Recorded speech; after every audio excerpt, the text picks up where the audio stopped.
this is all about creativity, right? You know, so I think that may be a good place to start. Yes, sir. Are you gonna bring us in? Oh my goodness. Usually you start us off, so I'm so used to it. We're good. It's gonna roll. There we go. I got my clap, so I know where to mark and all that Yeah. stuff. Do we get more in the audio? Because I can hear give y'all, us some but more, yeah. you know. You're what, 3? I'll take a little There bit we go. more That's audio, much too. better. There we go. Yep. Now I can hear it. Yeah, There that's we go. it. Thank That's you, sir. More? I guess. It's like, oh, bro. I mean, It is what it is. I hear something. So but- big, so big. I had no problem before. Oh man. But I'm not in audio. I'm visual, so I don't know. We so get if it. I need to get more, I will take more. We Bad. get it. Paul. We get it. I guess we can start Go ahead and with, cut that out. we had. You said you want to start with the GOAT debate, though. Oh. Here You we know, go. that's just our joke. Get warmed up. Yeah. Yeah, hey, yeah, listen, yeah. I'm good with it. Our icebreaker. I'm good. Okay, we cool, go. cool, cool, cool, Yeah. cool, cool, cool, cool. So the GOAT debate, we always talk. Me and you are very competitive, or we love sports, and so of course, we always differ as far as goats. Oh yes, we do. But if you had a choice to pick who's the GOAT, yes or no, name, just give me a name. Who is the greatest of all time in your opinion? Is it, wait, let me finish. Is it LeBron? I'm just getting the young guy out the way. Or is it the young guy. Michael Jeffrey Jordan? The young Man, he guy. got a middle name. Is Right. his name Jeffrey? Is his name Jeffrey? Yeah. His middle name It's is Jeffrey. Yeah, it's Master Jeffrey. Jeffrey. It is. That's a point against, brother. His name, Wow. Jeffrey. His name disqualifies him. Right. You can't be the GOAT if your middle name is Jeffrey. cool. What's LeBron's? Don't worry about that. Oh, okay. What is it? They don't know. King. LeBron King James. That's actually good. Yeah, maybe it is. That's what they say. Who knows? That's what they say. Le GOAT. The GOAT. Well, yeah, he's definitely the GOAT. He's my GOAT. Let me just say that. Yes. I respect it. He is my GOAT for sure. But I always give a caveat. I will say MJ is a better, guy to just take over. He's got that killer instinct at all times. Yeah. But if I want the best all-around basketball player, I'm taking my boy from Akron, Ohio. And that is why I let him talk. That's why I let him hear his take, because there's history behind it, but it's also not just blind. Yeah. He has followed LeBron since day one, and I can attest to that because bro. I've known him for a while, so it's always been his GOAT. So that's It just my is. caveat to always mess with him though. But Yeah. regardless if it's LeBron or Jordan, it's Boston Celtics all day. Yeah. I got time. Hey. I got time. Y'all teams have not won in a while. Mark this day. Cavs taking over next year. Oh. Jason Tatum, his leg hurt. We got it. Donovan took your girl. Hey, chill. Oh, Now there's boy. this thing we talk about this. I was gonna say chicks, but all the women that I would like have a crush on, the NBA players just be taking them. It's Yeah, crazy. it's pretty And much- not that I ever think I'm gonna really get with them. Yeah, but it's just just be like, funny dang. that they have use precision in taking them off the board. But you know who doesn't? LeBron, because he's faithful to his woman. Hey, One look at woman, that. one wife. Look at that. And you know what? I will say that though, as far as celebrities and sports people that I've looked up to, Yeah. all mine have done some questionable things. Paul Pierce, Oh, that's my Paul. GOAT.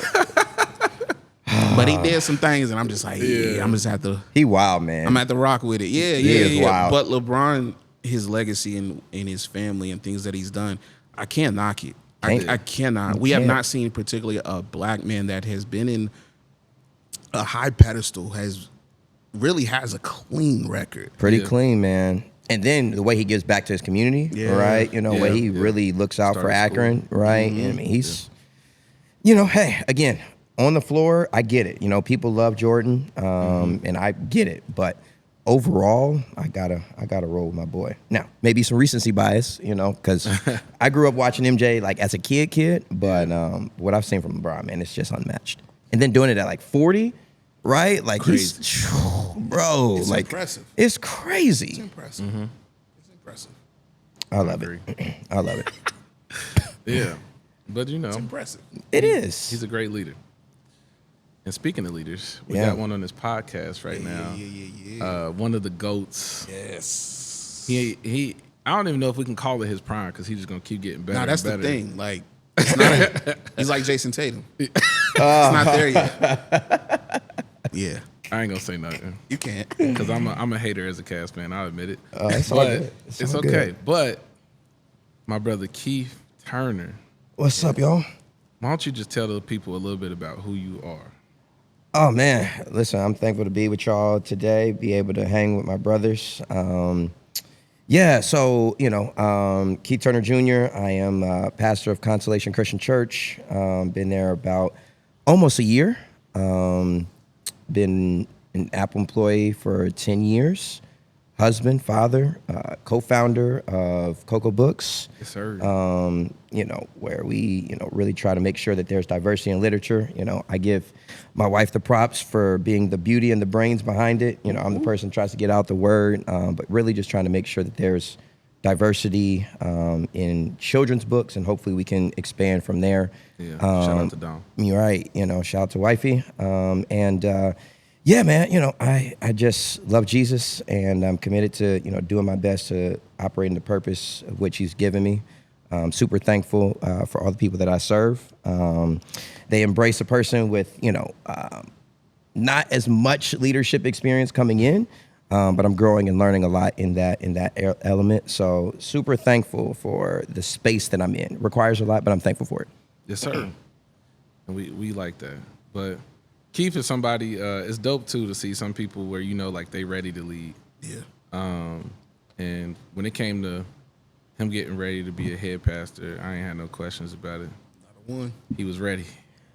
Man, Had it Your on him. league, big dog. but I Right. didn't even want it though, to be honest with y'all. And that's why you was ready. I didn't even. I wouldn't wish it on anybody. It's the most fulfilling, Yeah. but it's also one of the most challenging things I've ever done. To be honest with you, but yeah, So when you say you didn't want it, yeah, that's, I think a lot of us, when we on the outside looking in of pastoralship, yeah, we think of like these are quarterbacks, the point guards. These are the people that we got our eyes on. Mm-hmm. These are the ones that are in our eyes favored by God and things like that. And for hear you say, I do not want this, and we've heard it. We've heard this, across the board from other younger pastors and preachers and things like that. Like, I didn't want this calling. right.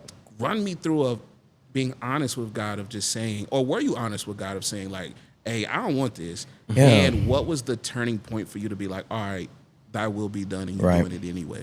That's a great question. I think, so I think backstory, right? Like, so I was in college as, 18, 19-year-old, and I wanted to be a sports journalist, right? Like, so once I realized that being 5'8" and about 140 pounds, I probably couldn't make the NBA, right? I had to shift, my hopes and dreams. I just wanted to be involved with sports. So I was like, man, I've got the voice. I want to, be a sportscaster. And I was on my way there. And then at 19, I felt God calling me, and, it was confirmed so many times. And I was like, I'd rather not. I'd rather do something else and keep God on like that part-time, like, all right, I'll go to church, I'll give my offerings, but I got what I want to do.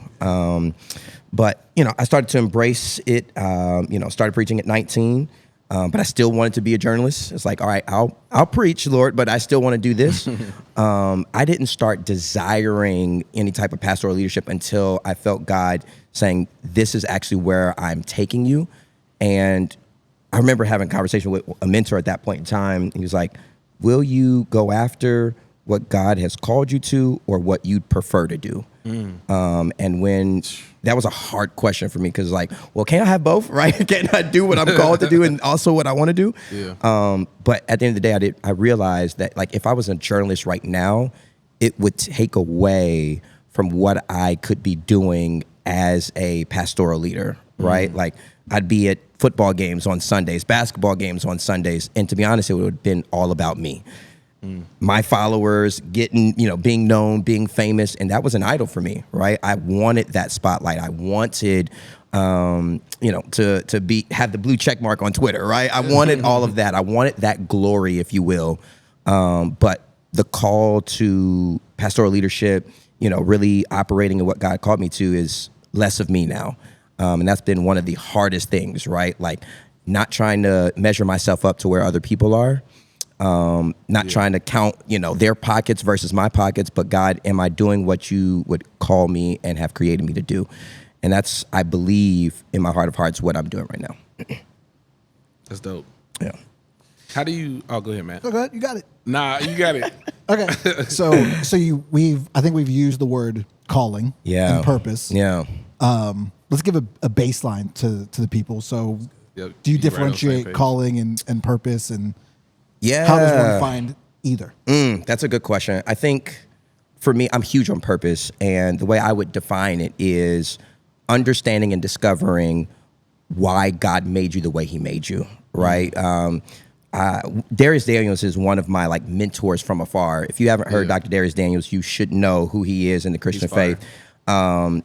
He basically kind of gives this analogy that purpose, when you're operating in purpose, you're either a answer to a question or a solution to a problem. Yes, sir. Right? So when you walk into a room, what is it that, you bring that glorifies God? And I think for me, I discovered that when I was 19 years old, but I think you can discover, your purpose at so many different times throughout your life, right? I think about Jeremiah, who found out early in his life, right? Other people find out later in their life. But I think for me, being able to say, okay, this is what I know God has called me to and put me on earth to do, and nothing else will satisfy me like this. And I think also on top of that, when I think about like, let's say, okay, so my calling to preach, right? I call myself now a journalist for God, right? Like I was a journalist, right? And I was doing journalism and all that. And God used all of that to shape me and to prepare me for what he's purposed and called me to do. Yeah. And so I think that's like some people will get the exposure to their purpose by following God and doing certain things, right? Like that's why I tell everyone, don't just take any type of job. Be praying about where you're going to be working and whatnot, because God has a way of strategically exposing you to things that will prepare you for purpose. So yeah, at the end of the day, you're either an answer to a question or you are a solution to a problem. Like, so if something bothers me, but it doesn't bother you, Yeah. it may be something I'm called to fix. And that's why some people are like, oh, that doesn't really bother me, because you maybe not called to it, right? But like social justice or other things that really bother people, maybe that's something they're called to and they need to be leaning into. So, Yeah. What do you say to the people that like they feel that urging and they didn't Bring understand? your mic a bit closer. Oh, my bad. You're good. What do you say to the people that they feel that way? Like they feel like this might be something that is their purpose, but they struggle to take that first step to walk it out. Because like you said, you saw your life going a whole different way. yeah. But, for some of us, that might be like a disappointment to not do what you want to do and do what God is calling you to do or what your purpose is. But once they accept it, now it's like, all right, What this do is I my do now? purpose, but what do I do? Yeah. So how do they take that first step and kind of, walk it out? Yeah, I mean, I think it starts with testing God, right? I think sometimes we are like, well, I'm going to just wait on God to show me what I need to do. It's like, well, sometimes you actually have to do something. And then when you actually do something, God will meet you in that human action, right? Like some of the greatest miracles we read throughout scripture is on the other side of people doing something, Yeah. right? Like I've got to actually do something. And then, now we do see God, really show up. So it's like, apply for something that you actually feel called to, or start a business proposal and start getting people involved and figure out from there, okay, is God blessing this or is God blocking this for a reason, right? So yeah, I mean, you got to do it, right? Like I tell people a lot of times, like in these days, we can't afford not to Nike. We got to yeah. do it, right? No Can't matter afford what it it, is, yeah. do it scared, do it without the money, do it without clear vision. Like start somewhere, do something. And then I think about like Tabitha Brown. Yeah. Like Yeah. what she started with like just putting out some videos, talking about her vegan life, and like look at what it's like. So what would have happened if she didn't start? Yeah. Right? Like what would have happened if Steve Wozniak and Steve Jobs did not go into their garage and start building Apple computers, we wouldn't have iPhones and iPads and all those things today, right? So you've got to start somewhere. Just start doing it. And then as you start doing it, at some point, God will reveal what's really it and maybe how he needs to redirect you into something else. Yeah. And I think too, like, to a certain extent, like when you feel that you prepared, it's too late. Right. Because like you're never gonna truly be prepared for it. Because if you had everything you needed, there would be no need for God in the process, right? Absolutely. And that's a great yeah. point, because you can't you can't carry out purpose without God. Yeah. Right? So like in my belief, you could do a whole lot of things. You can, accept careers, you can work your way to the top, but truly functioning in purpose cannot be done without God's presence. Yeah. And so I think that's one of the things that also differentiates like purpose, or is this just a job that I'm doing, right? Yeah. Purpose can't be achieved without God's presence. You can do your best, but without him, it's not operating in purpose. Yes, sir. So if there's a person who's not a believer, Yeah. but they're called, they're filling out their purpose, how do you wrestle with that? How might you counsel them, Pat? Like if they were a friend, like. Yeah. Okay. So you're saying, somebody who's not a believer, right? But they're wanting to talk about my definition or the way that I look at purpose, right? Okay. Gotcha. Okay. So I think for me, right, you can definitely be a great person, do a lot of good things, do good things for the community, but that does not mean that you are actually functioning the way God made you. Right? Because a lot of people do things, let's be honest, a lot of people are doing things because it's been in the family for a long time, right? It's like what mom and dad told them to do. It's what other people have said they would be good at. So my question would then be, okay, what do you feel, let's see, what would I say?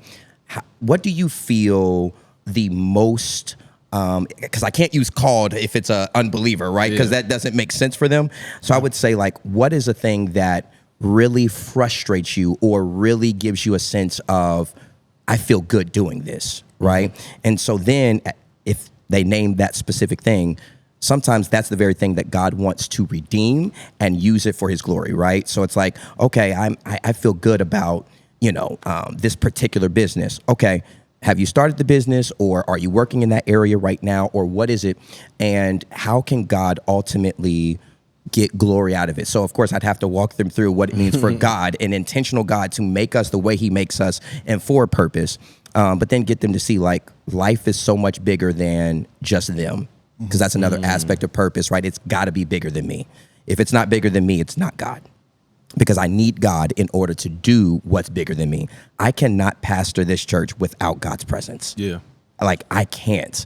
And I think that's something God's been dealing with me with recently, is like, because sometimes I'll start to depend on my own ability to speak well, to engage a crowd and all that, and not always practice his presence. So that's where I'm at right now. It's making sure I'm disciplining myself to practice his presence so that he's really leading and guiding me in this aspect, because I need him. I need him to do what he's called me to. Yeah. I think there's a danger. It's the people who have the identity crisis. Yeah. When there's not a thing above them. Yes. And their calling and their purpose gets taken away. Yep. That was my whole life. So I think you have to, like, that's what grounds the Christians. Like, this is beyond us. Absolutely. It's all glory to God. And when God's like, all right, no more. Yeah. It's like, okay, cool. And easier said than done. And so I think that's one of the biggest issues within our Christian faith right now, is that we've got so many leaders who their sole identity has been in being a pastor, right? Yeah. And so they've idolized this call, which is like, at sometimes God is shifting you into another space, but because you're holding on to it now, the ministry is diminishing because your voice is no longer needed in this space, but it doesn't necessarily mean your voice isn't needed in other spaces. Yeah. Bishop Michael Dantley, he's one of my mentors in the city. He just passed the baton. He's been in pastoral leadership for like 45 plus years. He passed it over to, a guy I know, a good friend of mine, Pastor David Goings. And now he's doing such incredible work, doing mentorship, being in school, working fire. within education, because he recognized, like, I've done all this for so many years, but what if it's now my time to be functional in another space? So, like, I just think about so many that's just like, what would happen if these pastors set up a Joshua, and they're the Moses, and they set up Joshua's to go on into the promised land, right? What would happen? But sadly, some of them got to die in order for things to move on, right? Like, so yeah, no, that's a great point. You bring up a great point there. Yeah. And I think too, like, that's a good point as well. Like, because we would have more Joshuas if we had more leaders who were mentors. Yes. And that's one thing that's missing in like today's church. I absolutely agree. Yeah. Right. And men come to church desiring that. Oh, yeah. But they don't get it. They Yeah. just feel like it's more of an emotional experience. And Right, things like that. right. And so Elijahs need Elishas, and Elishas need Elijahs. And that's the beauty of intergenerational relationships and mentorship and all of that, right? Like, I would consider us as like an Elisha type of generation, Yeah. but we still need the deposits of Elijahs Yeah. to help us function. You know, like, it doesn't mean we take everything they say as gospel, but we can take their wisdom and try to apply it Yeah. so we can be fruitful in this season. But then we've got Elijahs who won't allow Elishas to, you know, come alongside them because now they're jealous of them, or now they're, you know, worried about, oh, is this person going to take my church? Like, why are we concerned about this? Right? Like, none of us have a monopoly on the gospel or sharing the, you know, but yeah, it's so needed for all of us to be able to learn from those who went before us, but then also reach back and make sure that we're bringing others along. We see that modeled so well in Scripture, where Moses and Joshua, Elijah and Elisha, even as Paul is doing all of his work, right, like equipping others to be fruitful in ministry. That's what's needed. Yeah. That's good. So you kind of walked into my question, but if there's something Bring your else, mic closer. Eric's like, look, I'm just an artist, man. What I got to do with these mics and stuff? I'm just a visual person. Right. Audio, even though I listen to Iva Joe every day. Right. listen, I'm weak. Iva Joe and J. Cole daily. Oh my goodness. Well, right now it's Iva Joe, J. Cole, and the Clips album, but Iva Joe is killing it, killing the game. I appreciate it. Yeah. Sure. But like I said, you walked into it. So if we've already answered it, we can move on to another topic. You're good. But what's something God's been teaching you lately? Yeah. Outside of practicing his presence, right? One of the things I'm learning, and this is honestly, I believe God working through therapists and even through my wife, is what it means to set boundaries. Like, I had no boundaries coming in to my marriage or even to like leadership. Like, I think I allowed other people to define how I would use my time. Yeah. Right. So it's like, if they want me to do it, okay, I need to make time to make sure that I do it. Right. And to be honest, I think all of us have a form or fashion of being a people pleaser. Yeah. But what I'm dealing with right now is like, how do I set boundaries where it's like, okay, this time that I'm setting right now is for God, and it doesn't matter. Nothing else. This is my time for God. This is my time for my family, and nothing is going to interrupt that. Pastor, the church is on fire. Call the fire department. I'll be there, you know, at some point this week or something like that, right? Like, how can I set boundaries so that way I'm being effective within being devoted to God, being devoted to my home first, and then being devoted to church and anything else, right? So boundaries is something that I'm still struggling with, to be honest, but I'm getting better at creating them, and not allowing other people to dictate what those boundaries look like, right? I don't have to care about what they feel about my boundaries. And that's one of the areas where I'm trying to really work through, so that way I can be more effective in every space. That's good. Do you think we don't set boundaries because of that guilt of how they will feel? Absolutely, right? You know, oh, if I'm not there, they're going to think I'm not a good pastor, I'm not a good leader, or any of that, right? Like, and we can deal with that within relationships, right? Like, what will my wife feel if I'm doing this instead of this, right? Or what will the church feel? Or, you know, what will the public think, right? You know, because now, you know, being a leader, like, everything is public, right? You know, so will people make posts about me if I'm not there, right? Or will they make subliminal messages, right? So absolutely, there's a bit of, you know, of guilt there. But working through that and understanding that's not from God, right? That's what I'm working through. And therapy works. I know you work in therapy, you know, Matt, you do social work. Like, that work is super important. Especially for the life of a believer, because I know many of us, we grew up where it's like therapy was like, don't be doing that. You don't need to talk to nobody. Culture, Right. You don't need to talk to nobody. talk to Jesus if you got problems, right? Well, but what if Jesus actually uses therapists to bring us the healing that we need, right? Yeah. So some of the things that I am best implementing right now is from therapy and my corporate job. It's been more helpful than even ministry, to be honest with you. It's helped prepare me, I would suggest even better than church has. So I'm super thankful for what my therapist has really helped me with, so that I'm a bit healthier as a leader. Yeah, that's dope. So you said something. Yeah. I didn't put this on the notes. Yeah. But this was the church thing I wanted to talk about. Yeah. Okay. So we're going to talk about church because you said something right there real briefly, just like the therapy has helped you better than the church has. Yeah. So maybe a month or two ago, I downloaded this app called Growth Day. Have you all heard of Growth Day? Mm-mm. So it's basically like a coaching app. Okay. It's like $50 a month. I had the 7-day free trial. Big ball. I was about to say big balls Don't and $50 worry. a month. My goodness. But over that week, I was very productive, and it got Sure. me thinking a lot. So basically, you open up the Growth Day app. It's got your daily fire. Okay. So the main guy over it is like giving a word. Okay. Basically, you got a bunch of coaching Is this lessons. faith based? Not at all. No. Oh, okay. Nope, not at all. They got cohorts and small groups. Okay. Things like that. Yep. During one of their live events, they had a whole worship team up on a stage, and everybody's cheering and singing and dancing along, and they were singing. Is it Macklemore? Can nobody hold us? Nobody hold us. That song. So they had church, but it wasn't church. It wasn't church. Okay, I get what you're saying. So outside of salvation and equipping believers, what is the church missing? Ooh. My goodness, that's oh wow. Okay. I think a few things. I think one is a healthy view of what it means to impact the world.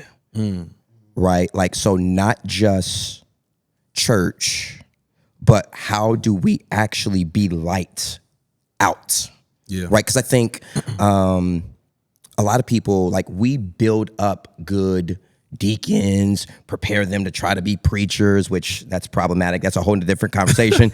But like, we've done a injustice to people of preparing them to be good church members or church leaders versus preparing them to be effective in the marketplace. Yeah. What does it mean for you to go to Apple or to Best Buy or to, P&G or whatnot and actually be the light there?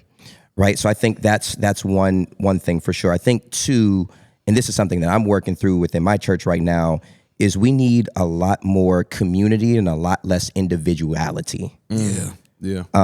We make our faith practice a lot about God blessing you and he's going to open doors for you, and not just, he definitely will. Right. But what we often read throughout scripture is we see God do incredible things when there's a community of people together on one accord, praying together, being, the first church, right? That first church model of what it means to actually be a community and not just be a Sunday only type of, faith practice, I think is huge. And that's something like, so my church, like, we didn't have, any type of life groups. It was just Bible studies on Wednesdays and then church on Sundays and nothing in between.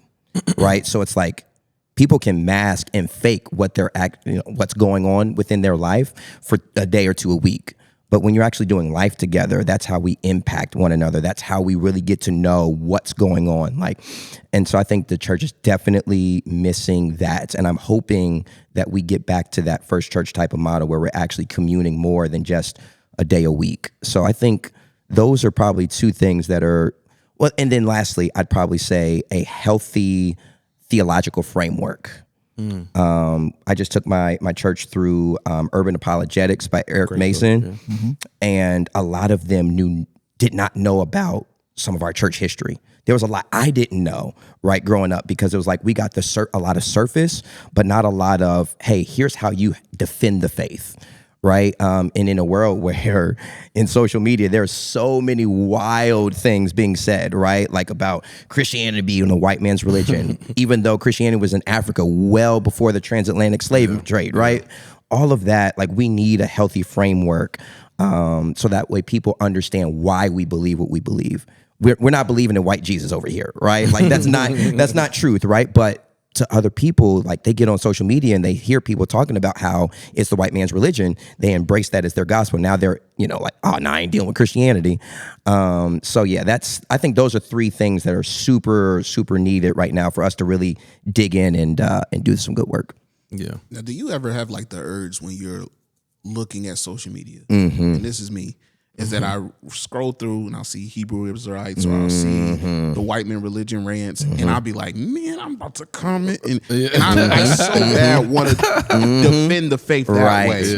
Right. But then I hear that voice and where Paul says that arguing over scripture does not save lives. Not at all. Not and at so all. like, how do you feel the urge or how do you handle that? Because I need help. So I'm asking for the audience, but I'm asking for myself. Because y'all going to see like a I feel paragraph you from me. because the dog barks for his master. That's true. That's good. That's real, bro. No, We that's need to true. put that on the shirt this That's season. true. Absolutely. No, that's real. That's real. This dog go bark for his master. Right. You know what I'm saying? That's cold. I think Oh, two that's cool. things with that. I think I don't argue on social media at all. Yeah. Sometimes on sports, but I don't. Other than Matt started talking about my Bengals, I'm like, all right, Matt, we about to go at it, right? But I don't. Yeah, I just don't debate because it's not fruitful. It's not. It's normally not going to bring someone to Christ. Yeah. And so yeah, I personally don't do it. But I also know that some people are, number one, equipped for it, and two, have a conviction for it. Right? Like, oh, this is my conviction. And maybe they don't put it in an actual post, but then they reach out to that person individually like, hey, I would love to walk, talk with you, whatever, whatnot. That's not my ministry, right? I'm not going to be doing that. I've got a lot more that I'm trying to do, but like, there are people who, do the YouTube, they do the social media, and they, stand for the gospel, which is great. But I personally, it is not my conviction, and neither is it something that is fruitful for me to get online and try to, debate people scripture for scriptures. Like, because honestly, they're not going to truly hear what I have to say. They've got their own preconceived notions, and it's unfortunate, but we have a lot of apologists who are doing very good work that I believe is giving people the information and education that they need to make informed decisions. So yeah. Yeah. And I was just looking at too, Jackie Hill Perry, she has like a great study on Jude. Yeah. She talks about contending for the faith. And that's actually what I was looking at when I was on my phone. Yeah. But even in like what he says in Jude, when it gets to the part about like what to do about all these people, he's like, you already know what's going to happen. They said it was going to happen. They prophesied that this would happen. Of course. Scoffers and all that stuff. Of course. But he's like, the key is to remain faithful. Yeah. And I mean, and honestly, like, transformation happens through relationship. Right. And so Yes, sir. the way that I'm able to minister to people or whatnot, maybe even some that, like, I remember to this day, like, there was a coworker of mine who was working at Apple. She was just like, I know you're a preacher or whatever, like, but I'm just struggling because ain't Christianity the white man's religion? Like, I have a hard time. And she, like, we were just able to have a dialogue about that, on a lunch break or something like that. And I have no idea if it changed her mind or whatnot, but I was able to give her some truth. But one of the dangers right now is that we've got a lot of ignorant believers where we're just like, we only know about the blood of Jesus, right? Dr. Darius calls it, we're vampire Christians, right? We just know about the blood. We only want the blood, right? But we don't know ways to be able to, just defend the faith, right? If someone is in your family and they just ask you, hey, what's the gospel? Can you walk them through the gospel? How God made everything perfect, asked us not to touch one tree, right? We have the fall of man. Can we walk someone through Genesis to, the beauty of what Jesus came to do for us? Yeah. Can we do those simple things? And often, sadly, we're not able to do that. And so how are we able to really effectively minister to people? People be like, well, let me call my pastor. Well, no, can't you walk someone through the gospel? Yeah. Right. And I think that's the work you all do with So Cincy, right? It's like making sure that believers are equipped to be able to, like, you don't have to be a nationwide apologist, but can you at least give a few scriptures to walk through the gospel? And if not, we're in trouble. And that's where we are right now, honestly. That's good. Yeah, we look at simple things like what did Jesus' death on the cross do for us? Yes, Like, atonement, right? Justification. Yeah, There's right. simple things because Right. it's real. Because there is, and when we say the ignorant Christian, it's not. It's hard to know. Yeah. What I've been hearing a lot recently is that like the red letter, if your Bible has red letters in it, where it's what Jesus directly said, we get it, but all of it is Jesus. So you have to explain what that Right. is. And it goes deeper, and so you should want to know more. Like you go Yeah. from milk to the solid food. Yes. And that's yes. what we're looking at. So For sure. real basic stuff. Basic stuff and basic stuff that honestly churches haven't given enough. Unfortunately, yeah. Right. So it's just like, hey, Jesus died on the cross, receive his receive salvation today, but like what next? Right. What does discipleship really look like? And are we being effective with discipleship? And the truth is that many churches haven't had to be, because it was like our parents' generation, they grew up in church. They knew church. Everybody went to church, right? At that point in time, you didn't even have to give an incredible like discipleship program or anything for people to be a part of the church. It's just what they did. But now that people have started deconstructing and really questioning what it is that we believe and all that, it's like, oh, we actually need to do this work and answer some of the hard questions. And so for me, right, like being a bivocational pastor, it's hard for me to create an incredible, discipleship program and then preach great sermons every week and all this. So for me, what I would do is thinking about bringing in like a So Cincy or someone like that to help equip, because then that's also allowing them to operate in their purpose. I'm still able to operate in my purpose, and we're able to all do it together. Yeah. So that's kind of where I'm at. It's like, okay, how can I make sure that my church is equipped? We've been through some studies and things like that. We're going to start some life groups, but we've got to do a better job as churches making sure that discipleship piece is on point. We don't. I think, like you said, we do church very well. Very church is an hour and a half, 2 hours, depending on where you go. Or more, depending. Yeah, I'm at the hour and a half to 2 hours. Sure. Right. But we do that very well. Yeah. And the same with Bible study. Yeah. Hour and a half, 2 hours. And that's it. And that's 2 days out of the week. I give that up, but I won't say you live recklessly, and I'm not talking to anybody any bad about anybody else, but your life is your own those 5 days out of the week. So we don't do discipleship because that's the next step, because that is reading, edifying, and then applying what you've learned and being vulnerable with said groups of people. Yeah. Like I said, I grew up in church. Church wasn't my bag. Right. It wasn't the word. But it definitely wasn't praise and worship until I met my brother. I was fall asleep in praise and worship. In the word, I will pay attention for 20 minutes. Sure. After that, I'm doodling or I'm falling asleep again. Yeah. But it was the small groups, Bible studies. It was hanging with my friends before and after church. Yeah. Those were the ones that kind of kept me in those spaces. And we don't have, that's a lost art now. We don't have those things no more. Yeah. And I think because we are afraid to be vulnerable, Elijah's are not given the keys to Elijah's. Right. So now we're just all out of it.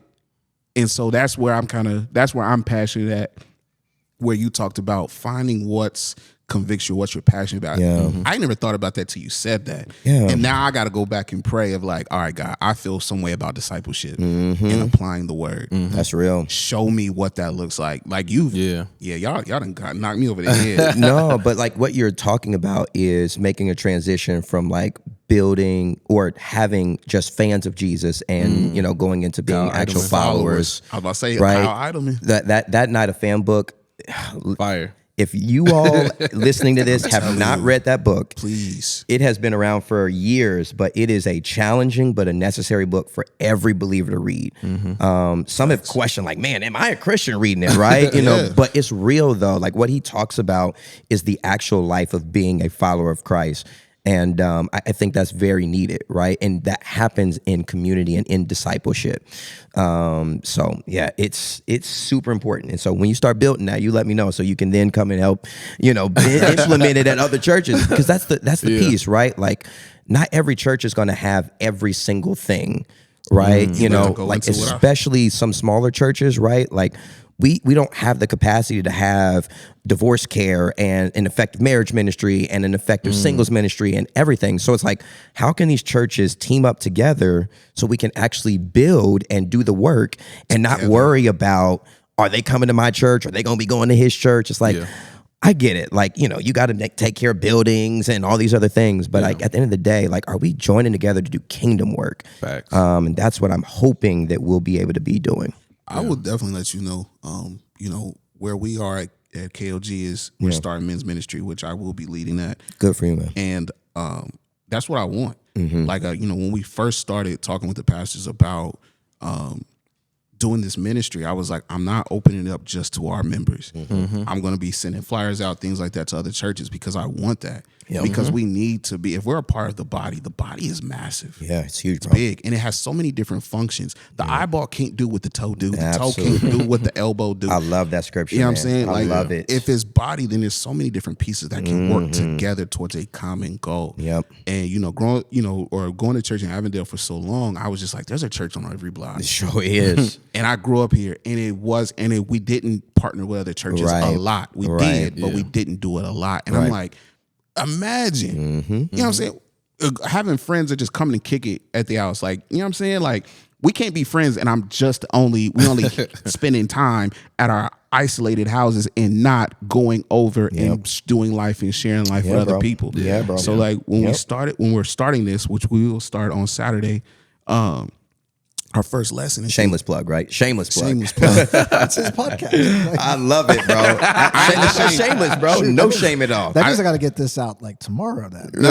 right. So people can come. Nah, because next month we're gonna do it again. Yeah. And I'm gonna send out flyers, and as it grows more, I want to do that. But I want this to be a space where men come in and get to know God without the establishments of what's under the building, but we are that. Yeah, there's a longing for belonging. Yeah. No question. Yeah, for sure. That's why, when we grew up, we heard about gangs and all these type of things. And I never understood why someone would have wanted to be a part of a gang, right? But when they have that sense of belonging and they feel like there's people that's going to be there to protect them, that's going to ride with them, right? May not even snitch on them, right? Like, they have a sense of belonging. So it's like, how do we create that sense of belonging here? Where men from all walks of life feel like they belong, because they do belong. Yeah. But how do we create that? It's the challenge, but it's a challenging work that will be rewarding as we go through it. That's real. And I think it'll be good for churches to be able to have vulnerable spaces for men. Yeah. That's missing. Yeah. Yeah, because of course, we be wanting to be the leader and the protector on, all these different things that make us look macho. But at the core of it too, we need that time to go back, be vulnerable, so we can learn, and get better, and truly be that iron sharpening that iron, and get to that point. And sometimes it's just creating that space, right? Like having intentional dialogue, right? I'm sorry. I hate being vulnerable. Let me be vulnerable. That I hate vulnerability. As your brother on this walk, I can attest to that. Where I be thinking like, all right, we finally got him. Right. But he'll just dip out, and I'll be like, okay, all right, we'll catch you. But yeah, I definitely peeped that. But there's something beneath that, though. Yeah. And there's a why to that, which is like, do you know why you don't? I do. Okay. I don't. Let me snap on the pod. Yeah. Let me preface it. I don't mind being vulnerable. Okay. Yeah. I don't think vulnerability attracts other men.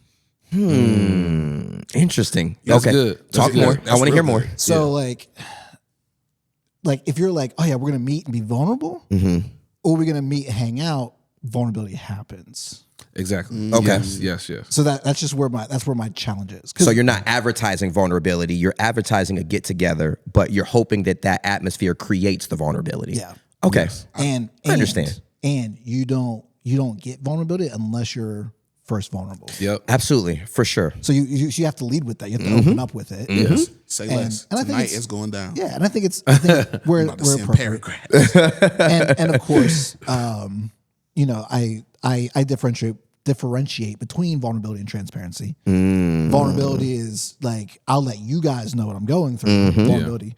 Transparency is, here's what I went through, Right. Okay. and then I'm sharing. It's kind of like testifying almost, Yeah. right? Yeah. That's good. I get that. You don't want to let just anybody know. Yeah. You know what though? I think that's a good point. And I think one of the things that I do unashamedly, and some would be like, you probably shouldn't do that, but I lead from a vulnerable space.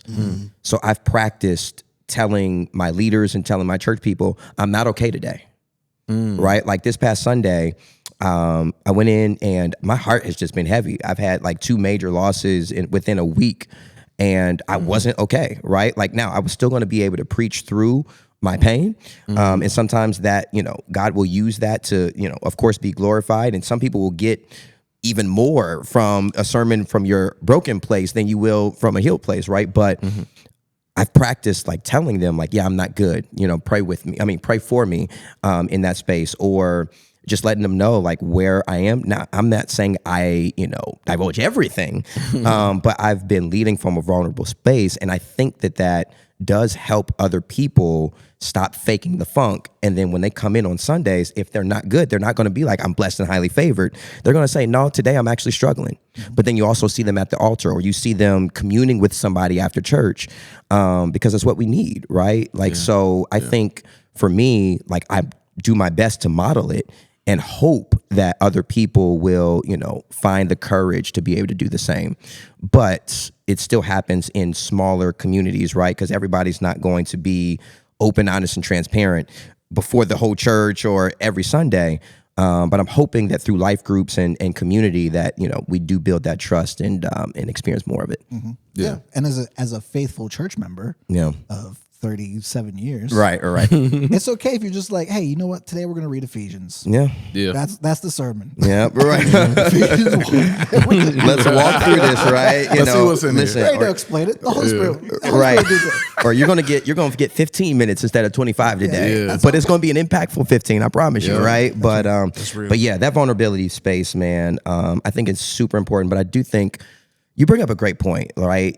Just being able to get together and do life together, of course. Yeah. But with the hope that will open people up, because at the end of the day, too many people are dying silently. They are just internally wrestling, and I'm sure you as a counselor can attest. Like, these are people who are just bottling up so much, and it's killing us, especially as men of color. Yeah. We're it's causing health effects. It's causing us to depend on coping mechanisms like food and, alcohol or other things, because we are broken inside, and we need to be able to walk through and talk about what it is we're going through. Yeah. And 2 other things. One, Yeah. I would challenge you. Here we go. Let's get it. Let's go. Meet weekly. Okay. Build a consistency. Develop other leaders to step in. So like, hey, I'll be first week, you be second week, you be third week, you be fourth week. You're in my notes. Got you. You're in my notes. Holy Spirit showing right up. The second thing, and this was a hard lesson that Kristen and I had to learn, was be happy with who's there. Because it's because we can get so caught up in who are the men we're not. Hey man, how come we're not coming to the men's meeting? Right. Yeah. We got a faithful 6 that show up And roll with them 6. every We straight. Sunday. 9 Absolutely. a.m. We're there. Hey. In That's good. our community meetings when we're trying to bring other churches together, Yeah. we got a faithful 3 churches that show up. Like, Hey. hey, we here. Yep. Stay with those people. That's good. Right. That's good. And like you can always reach out, Right. but be happy with who you got. And then trust God with the multiplication, right? When you sir. do the work, sometimes you got to just trust God to do the multiplying. I got 2 fish and 5 loaves, Lord. All right, let's you take it to multiply it, right? That's real. That's good. But That's a good sometimes point. he wants you to do more with less. Just like you was talking about Gideon. Yeah, bro. Cut the number down. And so, sometimes that might be it. You might think you need all these people. But you're gonna get some effective work done with That's real, with bro. the faithful 6 That's rather than so the faithful real. 60. That's so Because real. the 60 might cause drama. So you know, Yeah, I mean, and what's interesting from that story, right, is that, there's 32,000, soldiers or whatnot. Yeah. The first 22,000 left because they didn't believe, right? right? So it's like sometimes God removes from you the people who don't believe in what he's speaking about you, right? Like, I don't believe God gonna lead us, right? The Midianites had like 100,000 soldiers, right? They're like, we see the math. The math ain't math, and we don't believe, right? Like, it's not enough for God to have brought your ancestors through the Jordan and the Red Sea. Now we good, but it's like, no, like 22,000 left because they didn't believe. But what happens when you've got a few that believe in what God said? Yeah. God can do a lot with that. So that's Is real. this the dog verses? The what? The dog verses? Well, yeah. Well, so give me, yeah, give me the people that. yeah, The the lap, like, right, exactly, right. So it's like, okay, the first 22,000, he was like, hey, people who don't believe, go home. 22,000 went home, right? And then, of course, it dwindles down still again from like 10,000 to the 300. But yeah, like all of that subtraction was preparation for what God was going to do. So, Give me that as a James Gunn movie. listen, That would actually be fire. listen, the whole, and then like to showcase, like, do we really know the full extent of what it meant for Gideon to be Gideon? No, because we're not willing to put ourselves in that position. And we don't trust God enough fully in that to have our life physically literally depend on him coming through. And that's where I get inspired from. Of like, when I now understand and read these scriptures, I'm like, God, I want to get to the point now I have a family, so I'm watching my words. Right, but like, as right. far as I can go, Sure. where can I put? I'm starting looking for riskier things. Yeah. Yeah, I mean, for him to have to go back and be like, all right, God said we got too many men, right? Like, and they looking like, got too many. We already ain't got enough. Like, what you mean, right? But for you to be that courageous leader to follow God, right, even when it don't make sense, that's the struggle and the tension. Because God will often call us to things that don't make sense, Yes, sir. that don't add up. But he's like, trust me with this, and then let me see and let me show you what I'm able to do. But we don't get to see what he's able to do until we actually follow the blueprint that he's given. Yeah. So that's where I'm at right now, trying to obtain the blueprint, right? Spend time with him, fellowship with him, understand, okay, God, what are you leading me to do right now? And then how do we execute that so we can see him do his work on the other side? Yeah. And I think Gideon had a lot of different stages of training. Like, first he was hiding. Yeah, first in the bro. league. Yeah. So God called him out of hiding first. Then, he had to go through the fleece. Yeah. Oh, the fleece. He had to experience God. And then he had to tear down their idols. Right. And then not only do that, y'all, we going to war. Like, But then the beauty in that is that God met him in every stage that he was every in. stage, yes, sir. Right. So when he was at the point where he needed more confirmation, God met him in that. Right. Yeah. God met him where he was hiding. Right. You mighty man of valor. Hold on, me. I'm just hiding some stuff right now. That's what you calling me? So God was speaking to his future, not just where he was presently. Yes, sir. So no, Gideon's him in general is a preaching series. Yeah. With every aspect and season he was in. It's funny you mentioned that because I was on TikTok and on my FYP page, there's this preacher talking about God's not pulling you out of something. Like, God's going to be with you through it. Yeah. Endurance. It was Keith. It was Keith. Oh my goodness, bro. Oh man. That boy good. Y'all, I love it, man. I know one thing that y'all wanted to talk on. Oh, yeah. And I'm super excited to chat about is the this idea of like what it means to either balance your time Yes. or find rhythm. Yeah, we need this master class. Yeah, If you listen to the pod, get a pen and paper. Oh, Let my me get a goodness. backstory. Go ahead. So we were kicking it on Friday night, and we were just talking and preparing and joking about the upcoming episode and things like that. Yeah. And we were talking, and we're just kind of catching up on where our life was at the point or at that moment, and we was just kind of talking about how we're managing these new leadership roles. Because for us, we weren't that, and now we are that. So it's kind of been like, how has life been, and what does that look like? And he start dropping gems. And I was just like, I've been trying to balance it all. And he's like, oh, I don't balance. It's just I just get in rhythm. And I just froze. Yeah, bro.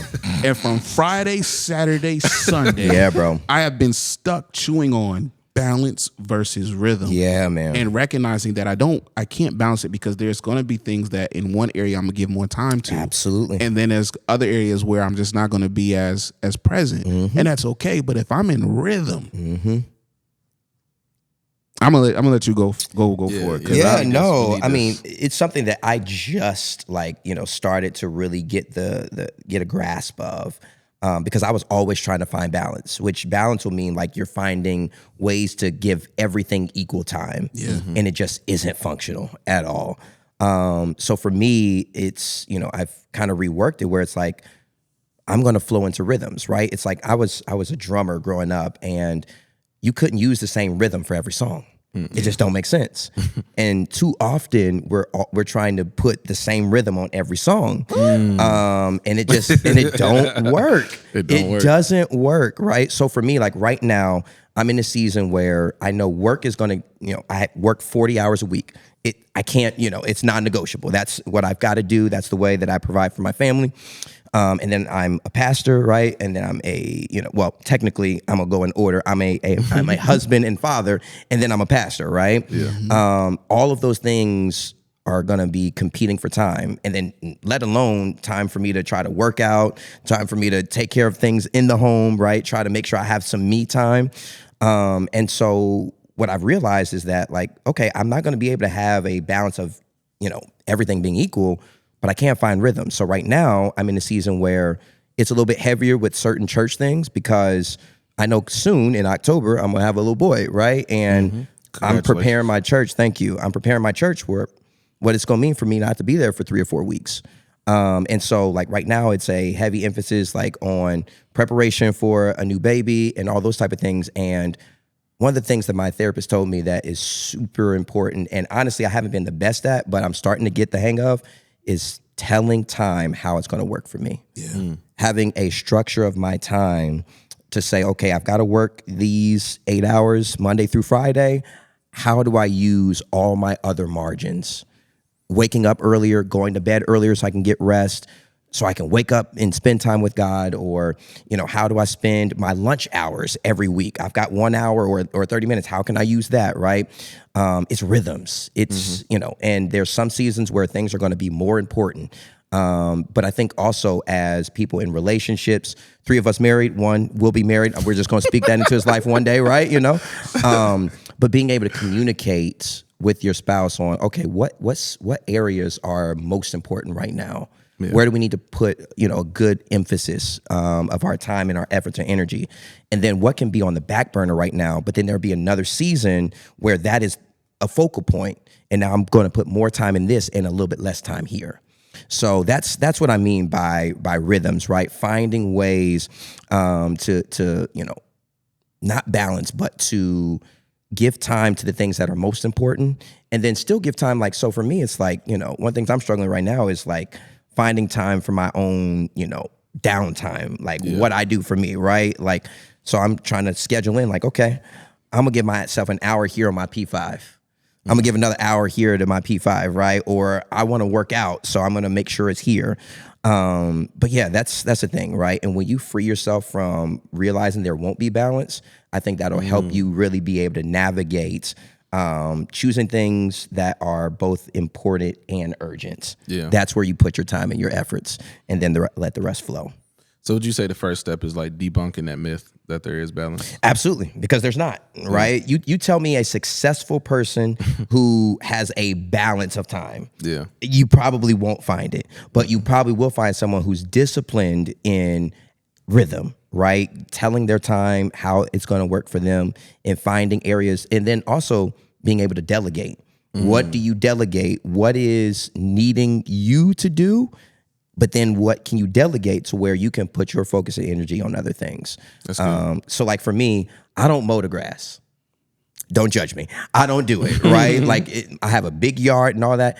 I've got a person of color who's in my neighborhood who can do it.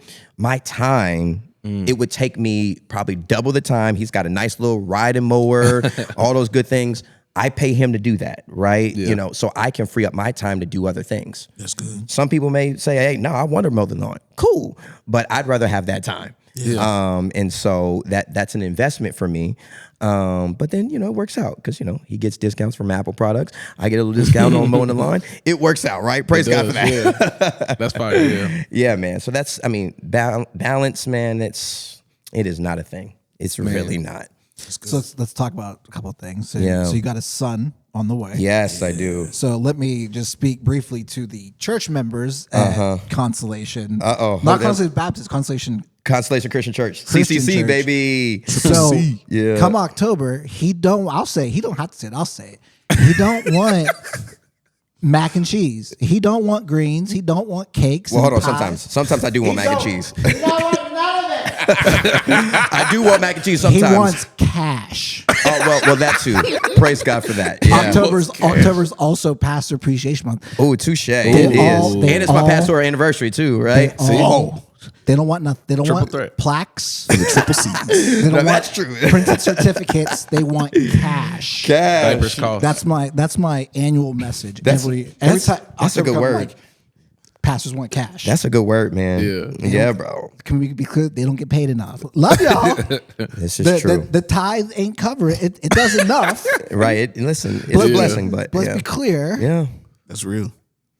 That's me true. cash. That's true, man. Listen, I ain't disagreeing with that at all. Now, listen, I will still take the mac and cheese and all that. Like when we have our child, you want to bring some meals over, I'm good with that. Yeah. But yes, cash would definitely be a helpful thing too. And the other thing too. Yes, go ahead. Yeah, I also don't mow grass, Yeah. but I have an oldest son. So Oh, I see. There you go. in See, 12 years. there we go. Yes.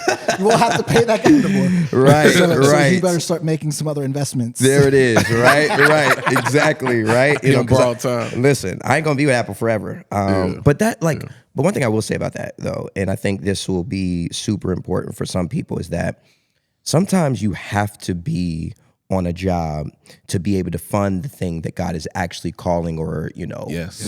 equipping you to do, right? Like being a pastor right now, I'm pastoring a church, let's say 50 to 100 people on a Sunday morning.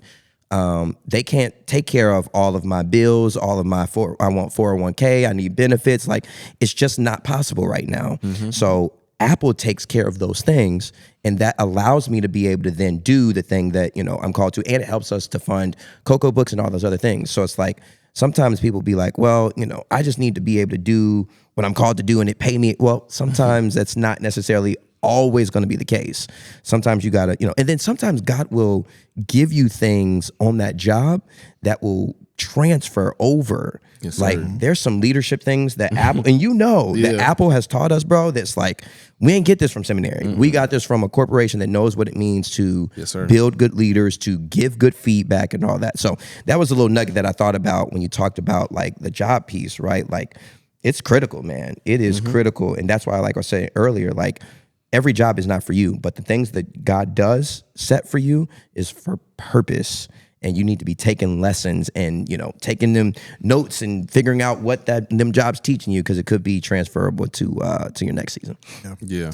Yeah, I think that's what, like, going back to that question of what is the church missing. Yeah. I think that developing every single person as a leader where they're at. Yeah. If you're gonna be a good point. good anywhere, it should be on your job. Yeah. And especially as Christians, like we're called to be this this excellent Yes. Yeah. piece of worship that is good to the people around us. So Yep. That's a Keep it in the great marketplace. point, man. Not giving your job, a half type of, job, right? Like, oh, well, I don't really care. I'm gonna show up late. They ain't gonna fire me. Well, some of y'all will. They will, but right, half-assed. You're right. I wanted to, right? I really wanted to. But no, seriously, like that's real, right? Yeah. Being faithful in that area, because like some of us are praying that God will open up doors and let us go into the abundance, the prayer of Jabez. But it's like God can't trust you with this little bit He gave you right now, right? Like, so how you gonna be asking God for more? And it's like, I gave you this, but you don't show up to work on time. You don't, go above and beyond. You don't, like, You take all your check and spend it on Jordans and food out to eat and all that. Was no offense, Eric, but the sneakerheads. But like that's Definitely real. caught a stray. No, but seriously, like that's real, right? Like, can Yeah. God trust you with the little bit you got right now? That's good. And it's like that's why I'm grateful. I am not at no like huge church right now. Because God knew I can't do that right now. I need to be developed in this space right now. Yeah. Where I've got 50 to 100 people. I can make some mistakes. I can grow. I can learn. And then if God blesses us to get to that point, great. But it's like everybody can't go to, Tony Evans or TD Jakes church and be their leader. Like, oh God, no. I would get there and they would probably fire me in like 30, 60 days. Because it's like, I'm not well equipped yet to be a leader over that type of, congregation just yet. Yeah. I'm okay with where I'm at. And sometimes we got to be okay with where we are because God's developing us and preparing us now.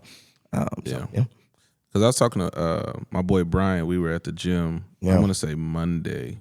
He was just talking about that whole concept of like maximizing whatever season you're in. Yep. Because it's just a season for now. But Get when you come out of the everything season, now. Yeah, bro. yeah, will you have learned or will you get out of the season, my bad? No, you're good, and bro. not gain anything. So like we have to maximize with what we have.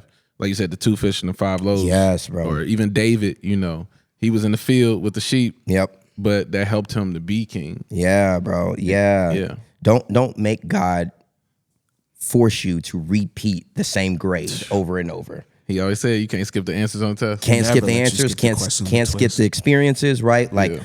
because like God will not push you forward until you get these lessons now. All right? Like, Yeah. I got to get everything out of it, and so that's where I'm at. Like trying to soak in everything, so I can be a better leader, be a better husband, be a better father, and yeah, that's where I'm at.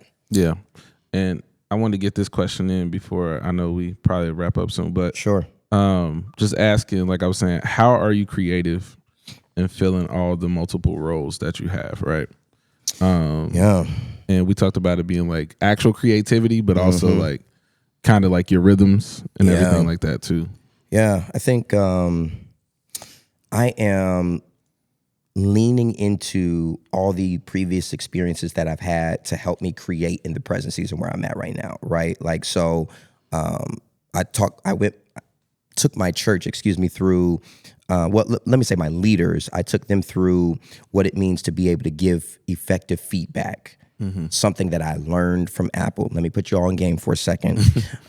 Good feedback will be what went well, what didn't go well, and how can you improve for the next events or whatnot, right? Creating that culture where we're letting one another know, hey, this was really good. Hey, this wasn't as good. And so, like getting creative with that, right? Trying to be creative within, how I deliver, my sermons.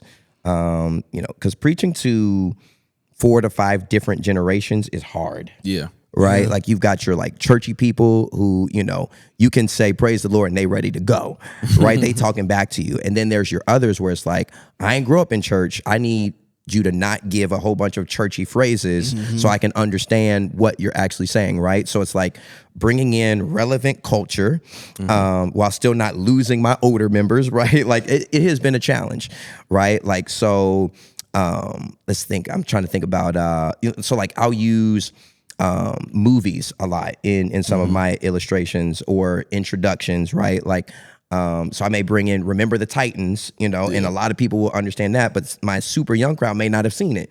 So it's like, okay, then I bring in, newer films or newer shows. We did a whole series on Love is Blind. Yeah. Right. So and like lessons from that show, because I think there's a lot there in that show. That's my guilty pleasure. Right. But then some of my older crowd, they may not know the show. So how do I bring them in so they can understand what it is I'm talking about? Yeah. So being creative in that aspect, but then also most importantly, being creative in allowing others to be who God made them as well, right? Like trust, my wife's a writer. She's a creative. She knows social media. How can I lean on her to do those things and trust her with that? Or others who, may have a teaching gift. Okay, great. How can we create curriculum for this or for that? But that's the hugest thing, right? Making sure that I am not, so like sometimes I try to be super protective of what we're trying to build right now. So it's like, I'd be like, hey y'all, tell me if you're coming to visit because I want to make sure I'm there, right? Or something like that. But what I've, really tried to, do, even though I need to be protective of what we're building, I also need to be trusting to make sure that I'm allowing other people to do what they've been called to do. And that's how we'll be able to function together as the body. What do you say to leaders who struggle to trust? Because that's a big thing. Yeah. Because everybody that you might assign a task might not be good at it from the start. Yeah. I think, honestly, it begins with practicing taking your hands off. And then when something happens, give the feedback. I think that's critical, right? Like, how do I allow somebody to do something right now? And I'm not saying they get to like do major things, right? I'm not just about to have them up here just like, they never preached before. They about to preach on the busiest. They about to preach on Christmas. Like, all right, let's not have that happen. But practicing taking your hands off, like giving people tasks and saying, okay, hey, I'm hands off. If you need something, you can call me or whatnot. But like, I think that's, it's a practice, just like anything else, right? It's a discipline that you can build with small steps. Hey, I need you to do this. Do it to the best of your ability and kind of go from there. That's good. Yep. Yeah. For sure. Yeah. Man, I enjoyed this, man. This is good. You definitely gonna this be almost back. it's almost like therapy, man. Like it's great to be able to communicate and just talk about life, right? Of course we got microphones here, but like just have a conversation about where we are. Yeah. I believe all of us are doing what God has called us to. Yeah. But that doesn't take away the fact that it's going to be hard. There's going to be struggles in it. Because like what God calls us to is still going to bring some burdens and some afflictions and some struggles for sure. But I would probably think I can speak for all of us that like we wouldn't want to be doing anything other than what God's called us to. Yeah, facts. Yeah, That's I agree. the crazy thing. I think I had to do a tough assignment. And I remember like struggling with doing this assignment. And I remember like praying to God, like, you sure you want me to do this? Gideon, right here. All right, God. No. If you said do it, make it rain right now. I am definitely Gideon. I've heard that fleet story as a kid, and I've always clinged to it. Yeah. Because I'll be like, I just got to make sure. But I struggled with it, and I got to the part where I could not. It was do or die. And I remember God was like, you really want to let this cup pass? And then I just was like, nah, I'm good. And I'm scared, but I was just like, I don't want this to go to no one else. If it's on my plate or if it come across me, I want to do that. You got to do it. Even though the flesh is like, no, don't do it. Right. The obedience is what I just want to be obedient to my master. Do it scared. Do it afraid. Do it. Just do it. Right. Because I think the question we have to ask ourselves is, instead of what could go wrong, I think it should be, what would it look like if I don't do it? Right? Like, I don't want to know what it would look like if I don't do it. No. So I'd rather do it. And even if I fail, I at least did it. Yeah.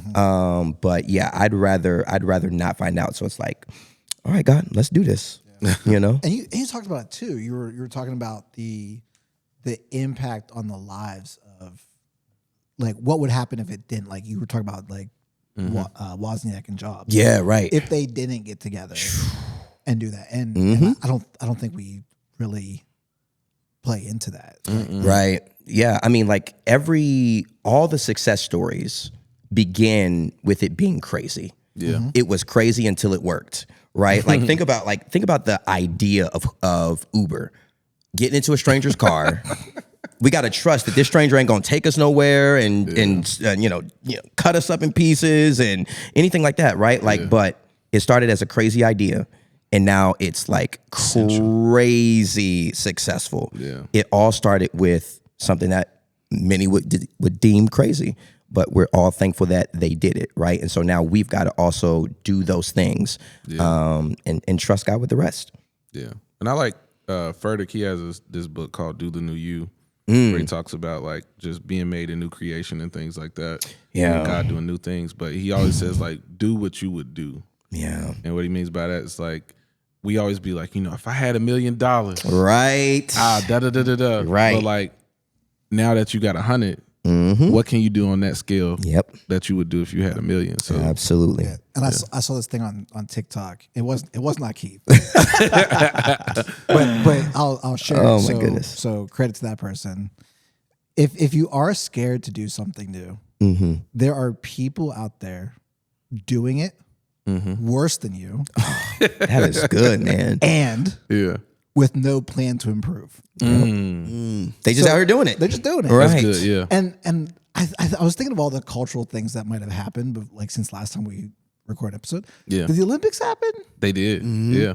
Was that before or after? That was after. I think it was like right. It would have been like right as we were getting ready to end. Okay. Because look at the Australian girl. Yeah. Oh, yes. Yes. That's true. She was out there doing it. She was out there doing it. Worse. Yeah. And you're scared. Yeah. Right. She just retired. She's like, I'm just retire. I'm just gonna do it. Right. And y'all make sure y'all keep doing this. I think this is sir. this is important. Y'all like, because even if you're, again, like there's so many podcasts now, it's like crazy.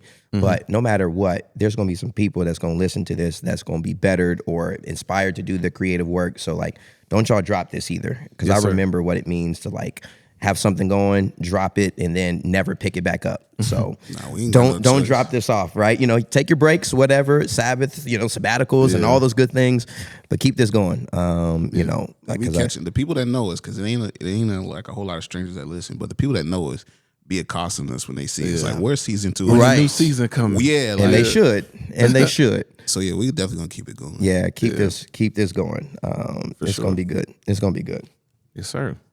I'll make sure there's nothing that we missed. I Yeah. definitely got a lot more questions. Or we but might need to do a bonus episode because Ooh. Right. my phone stopped recording Oh no. Oh, dang. because Okay. I ran out of space. Oh, here we dang, go. That's the worst. Got Yeah. Here we go. 128 gigabytes. Like, what the heck are you doing right now? Here we space? go. And you wasn't even in 4K. That's the I wild part. wasn't.